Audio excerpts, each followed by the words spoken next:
Hi, hello and welcome to Mathway. In this video, you are going to learn about nature of the roots. In the previous videos, we have discussed about quadratic equation, roots of quadratic equation and also finding the roots by using the quadratic formula.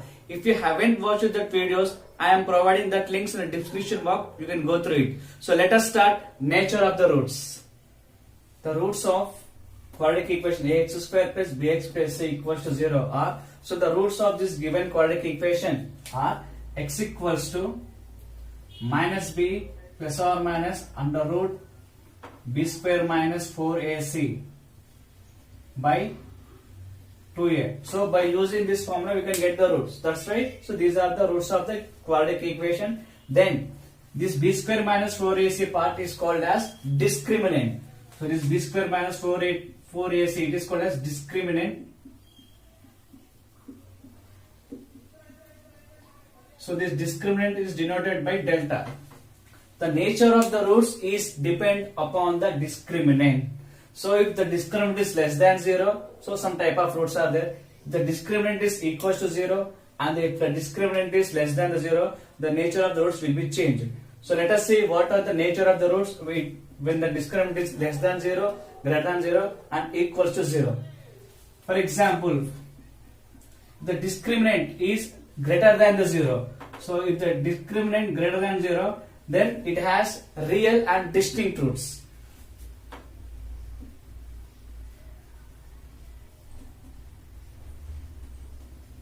So the graph we can get in this way. The curve is intersects in this way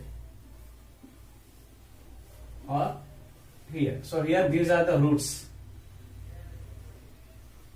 Then next, if the discriminant is equals to 0, the second case is if the discriminant is equals to 0. It means, so this b square minus 4ac part is 0. Then under root of 0. So here what we will get, this total term will get 0. We get minus b by 2a.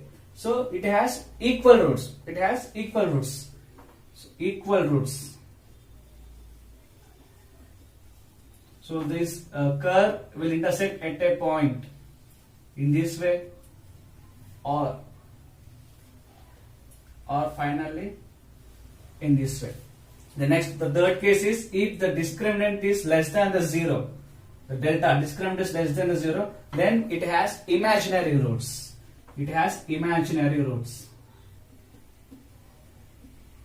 So we can see the graph in this way. So there is no intersection between the curve and on the x-axis.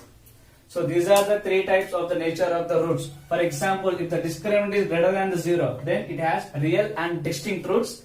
If the discriminant is equals to 0, it has equal roots. And if the discriminant is less than 0, it has imaginary roots. We learned that 0 of a polynomial is at what point the value of the polynomial becomes 0, that is the 0 of the polynomial. And also on the graph, the curve will intersect on the point on the x-axis. Whatever the points intersect on the x-axis, those are the zeros of the polynomial. When come to the roots of the quadratic equation, also same. So at what point the quadratic equation value becomes 0, the points are called as roots of the quadratic equation. And on the graph we can observe at what point the curve intersect on the x-axis.